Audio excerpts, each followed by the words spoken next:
I love this community. I always feel so much love when I walk into this room.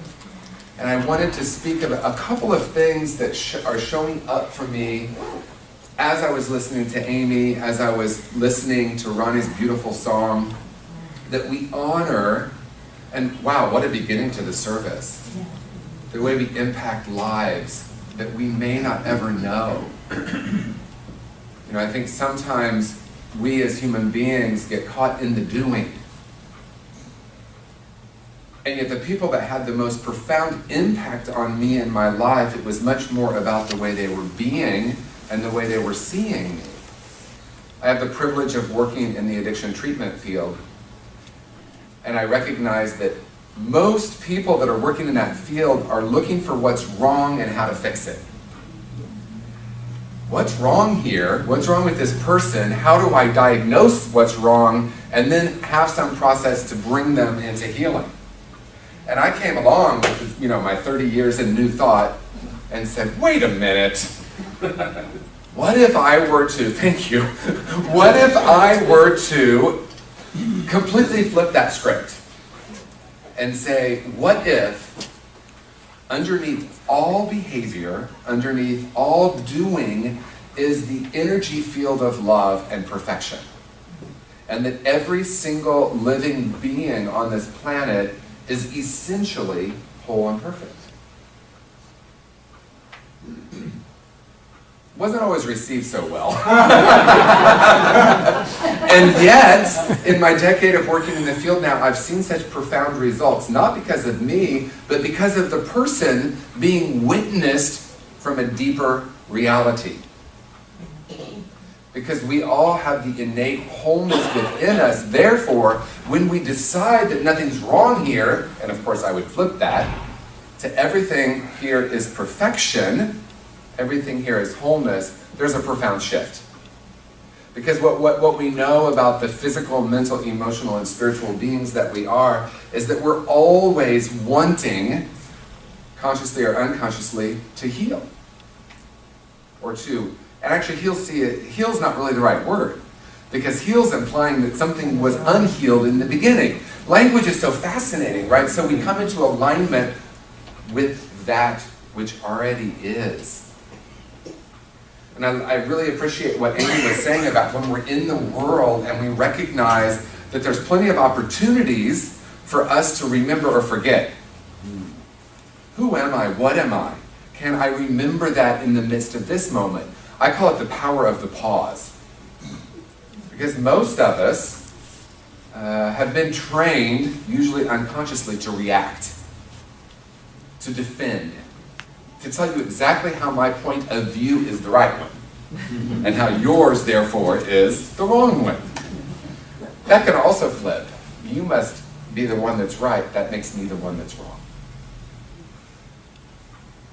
So the power of the pause is to simply recognize that when something gets touched within me, it's mine. In other words, if I'm angry, it's my anger. If I'm hurt, it's my hurt. Don Miguel Ruiz in his book, The Four Agreements, says, it's not your words that hurt me, it's that you touched a wound that is not healed.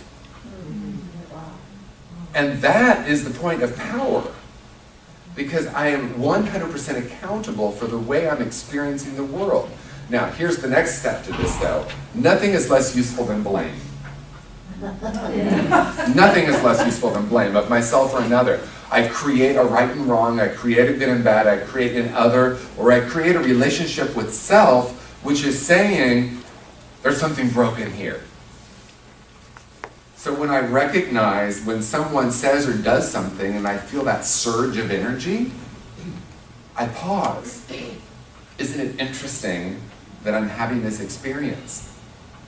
And I'm going to take it a little bit further than Don Miguel Ruiz. I'm not saying that he didn't say it beautifully, because that's a powerful quote.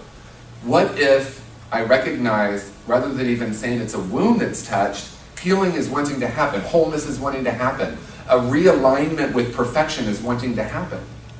Because it's my reactive self that creates the separation. So when I can move into a place of non-reaction, that part of me gets to be expressed. And so for some of us, only everyone I've ever met, it's a process, or it's really about awareness, right? Because I used to think that it was about fixing myself. I used to think that it was about healing everything that ever happened to me so that I could be happy. And then I recognized that there's something profoundly different that's a possibility here. And that possibility is knowing completely the truth of who I am and witnessing life from that place. And when I do that, I don't react to anything because there's nothing wrong here. And I want to honor Dr. Martin Luther King. You know, that we honor the 50-year mark. You know, and he spoke in his final speech, I may not get there with you, but I want to say he is here with us. Right? Because he was someone that stood in his truth and his power and committed to non-reaction, non-violence. And it's possible, as Amy said, to stand in the deepest spiritual truth and have the dream. The dream is one day we will all recognize that the truth of who and what we are is not our race, our age, or even our political party. What would happen? What would happen? See, I was in a different city than San Francisco where I live, where it's kind of like everyone's a little bit on the little spectrum of the same viewpoint. Right? There's this really small little spectrum. But I was in a different city and I called a Lyft and this woman showed up, bumper stickers, hats. I mean, her car was loaded down with a particular person's paraphernalia. And so I thought, I'm going to be completely transparent. I was like, oh, and then I'm like, oh, wow, look at that. I've created a separation energetically, and I'm not even in her car. So I caught myself, and I started asking myself questions.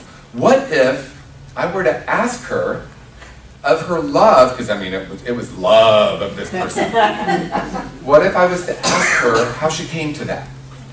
What that was about for her?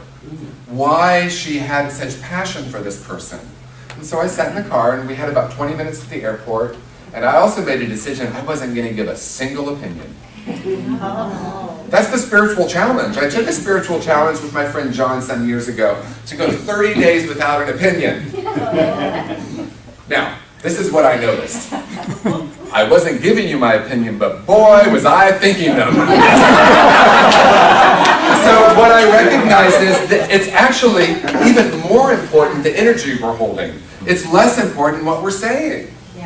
Because I can be love and light on the outside and be on the inside. So I got in this woman's car and I asked her a lot of questions. I didn't need to support or contradict anything she said. I just listened.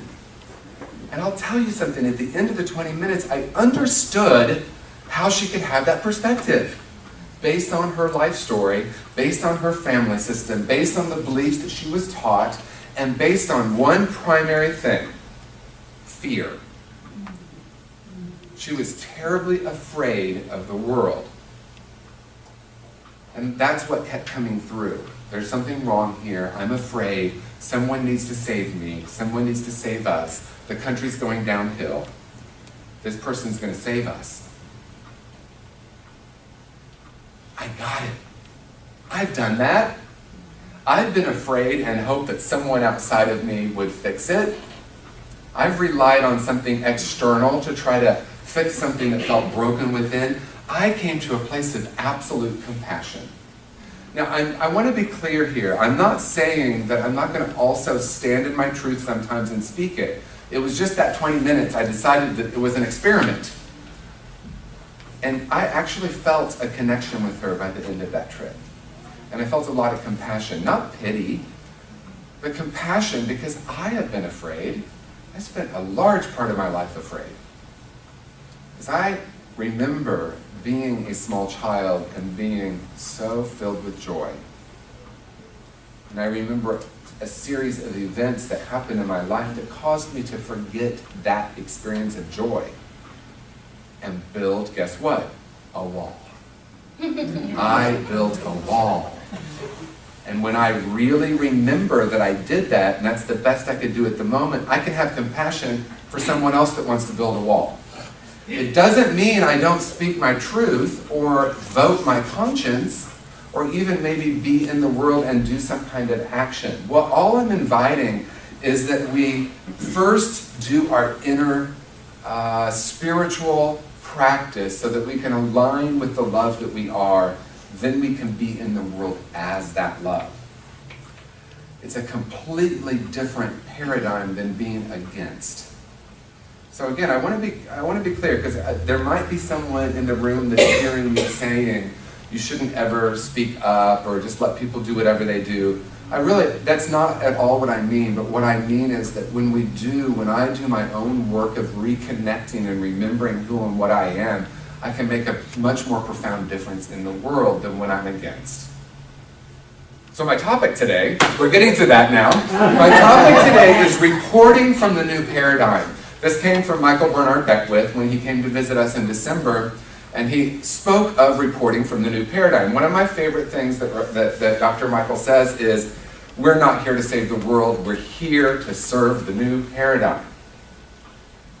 We're not here to save the world, we're here to serve the new paradigm. There's a few layers to this. If I believe I need to save the world, what am I implying the world is?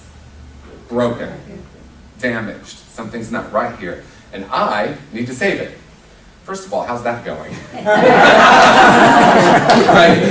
How is that going? Secondly, is the word service. Serve the new paradigm. What's the new paradigm? The new paradigm is oneness. The new paradigm is where we recognize our differences and celebrate our oneness, our seeming differences. So we can honor, it would be arrogant for me, for example, to say that I know what an African American's life is like. It would be arrogant of me. Or to know what it's like to grow up female in this country or in this world. I don't know that. But I do know my own path, and my own path that has been me being afraid and me creating the other. So when I really listen, I can honor the person's path without needing it to be the ultimate reality. There's a beautiful song called I Am Light. I'm not sure who it is. Yeah, I agree, thank you. And she talks about, I am not my race, I am not my age, I am light. And so ultimately we're not that. And I also want to speak just for a moment, Amy also touched on this, that when I hear someone reporting from their paradigm, right, because we're all reporting from our own level of consciousness, I am always reporting from my level of conscious awareness. But only 100% of the time. So when we hear people will love you, people will hate you, and very little of it will have anything to do with you, we get to reverse that as well. I have opinions and judgments about people, and they have very little to do with them. So you might hear someone, you might even hear someone come speak here, and they're reporting from their paradigm. They might view you in a particular way without even knowing you. And they're speaking about themselves. What is it like to really know that? So, I guess I get to say, I see you as kind, loving, and open-hearted, so, I must have that too. Isn't that beautiful? And then when I know that, and I see that in you, it gets magnified. So what we focus on grows. Where we put our energy grows. And when I really understand that what someone's saying, even if it feels directly about me, even if it feels directly about your community or your circle of friends, it's not about you, it's about them. That does not mean we're not accountable. It doesn't mean we can be a-holes in the world and say, I'm sorry, it's just your perception. That's not about me. So we can take it maybe to a different extreme. So the invitation is like, because here's the thing. When I know who and what I am, I'm not harming people. I'm not. When I know that I am love and light and God and source, whatever word we use, I have no desire or need to hurt another person. That doesn't mean someone isn't going to feel hurt by something I do. If I say or do something that's against their programming, right? I'm going to create a short movie. I do promise that I'm going to do this, where I invite people to stand about 24 inches away from each other and read back and forth the comments that you see on social media. Can I actually look at Amy and say these words? Can I do that to a human being, a spiritual being? When we're hiding behind our screen, so all evil in the world, what some would call evil, would simply be, I have dehumanized you in some way. I have made you into the other or the enemy, and therefore I can justify my behavior that is harmful, even genocide. So the new paradigm that we're reporting from is the paradigm of oneness.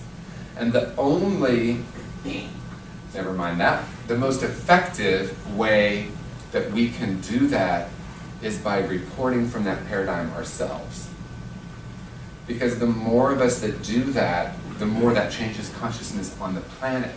That's why a lot of the great mystics and masters that came speak from that place. Jesus the Christ, Buddha, Dr. King, Gandhi. How about some women? Name some women that have done that. Mother Teresa. Oprah. Right? The modern day, I think she's a modern day saint. I'm a little biased, I do love her.